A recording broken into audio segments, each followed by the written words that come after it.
just a while ago. Did you see it? Oh yeah, they're flying all over the place at March right now.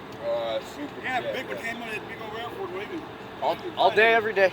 So, do you think world peace is possible if there was a good enough idea for it? Or what's the barriers for the ideal world peace? Unfortunately, with the way society is today, I don't think it is possible. I think, my personal belief, everybody needs Jesus in their life to obtain the world peace. That's my own personal opinion. But I would say as far amen as to that. I don't, unfortunately, I pray that it could happen, but I don't think it will. Well, thank you very much. And in my language, I would say Denken or Denkigan. No problem. Thanks. Okay, there you go. Okay, so there's even Evil Dia doesn't have that many web views. So I thought I might go back to the source. I bought this book. It's a textbook made by John Charles O'Connor and Ludwig Lazar Zemenhoff. That's very Lazar. Anyway, so Dr. Zemenhoff. If the reader should take up this little work with an incredulous smile, supposing that he is about to pursue the impracticable schemes of some good citizen of Utopia, I would in the first place beg of him to lay aside all prejudice and treat seriously and critically the question brought before him. So he's going after Utopia, and you have to really, if you want to live in Utopia, what is the big critical question? I need not here point out the considerable importance to humanity of an international language, a language unconditionally accepted by everyone, and the common property of the whole world. How much time and labor we spend in learning foreign tongues, and yet when traveling in foreign countries, we are, as a rule, unable to converse with other human beings in their own language. How much time, labor, and money are wasted in translating the literary productions of one nation into the language of another. And yet, if we rely on translations alone, we can become acquainted with but a tithe of foreign literature. Were there but an international language, all translations would be made into it alone, as into a tongue intelligibly to all, and works of an international character would be written in it in the first instance. The Chinese wall dividing literatures would disappear, and the works of other nations would be as readily intelligible to us as those of our own authors. Books being the same for everyone, education, ideals, convictions, aims would be the same too, and all nations would be united in a common brotherhood, being compelled, as we are, to devote our time to the study of several different languages. We cannot study any of them sufficiently well, and there are but few persons who can even boast a complete mastery of their mother tongue. On the other hand, languages cannot progress towards perfection, and we are often obliged, even in speaking our own language, to borrow words and expressions from foreigners, or to express our thoughts inexactly.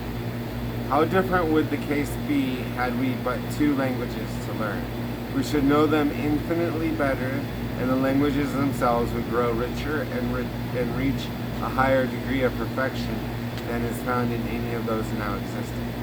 And yet though language is a prime motor of civilization, and to it alone we owe the fact that we have raised ourselves above the level of other animals, difference of speech is a cause of antipathy, nay, even hatred between people, as being the first thing to strike us on meaning.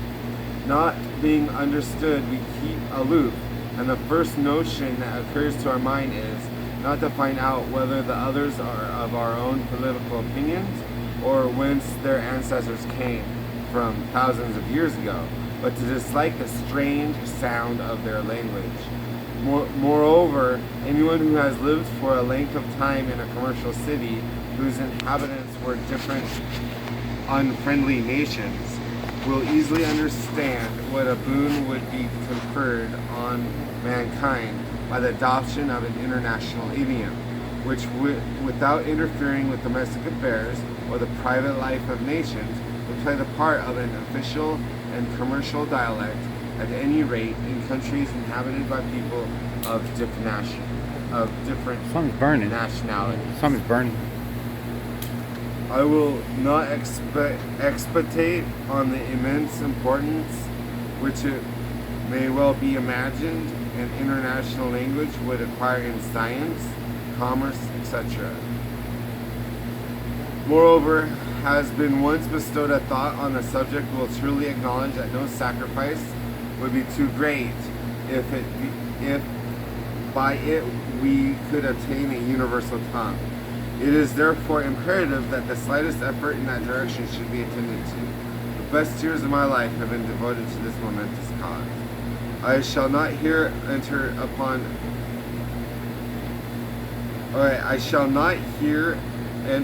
an analysis of the various attempts already made to give the public a universal language, but will content myself with remarking that these efforts have amounted either to a short system of mutually intelligible signs or to a natural simplification of the grammar of existing modern languages. With the change of their words into others arbitrarily formed, the attempts of this first category were quickly seen to be too complicated for practical use, and so faded into oblivion. Those of the second were perhaps entitled to the same name of languages, but certainly not international languages. The inventors called their tongues universal. I know not why, possibly because no one in the world except themselves could understand a single word. But someone's barbecuing. Yeah, I think that's what it is. Lost track of your place? The inventors called their tongues universal. I know not why, possibly because no one in the world except themselves could understand a single word written or spoken in any of them. If a language, in order to become universal, has but to be named so, then forsooth the wish of any single individual can frame out of any existing dialect a universal tongue. I'm almost done. All right. As these authors naively imagined that their essays would be enthusiastically welcomed and taken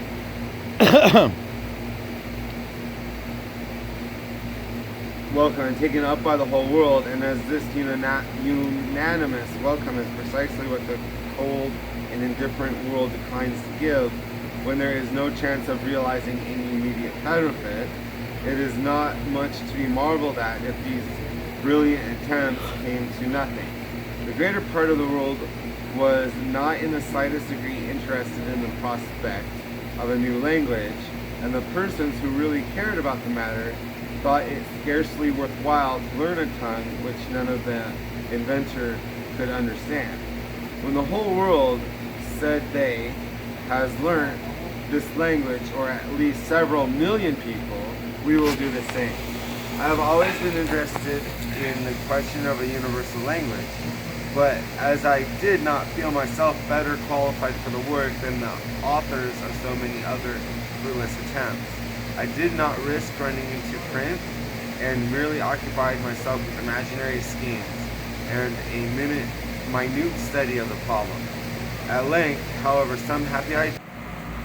Anyway, what he was talking about was he's gonna, at the end there, was he was gonna explain the problems to the universal language. So that was the first part of Esperanto, the textbook. Thank you. Do the best that I can, and I'll get back with you again. Again, like it's like if we want to live in a utopia, what struck me most is people unwillingness to learn unless everybody already has learned it. So Anyway, but it's not just Zemenhoff in this dense textbook, but hopefully you can follow along and we will both improve our Esperanto skills. Thank you.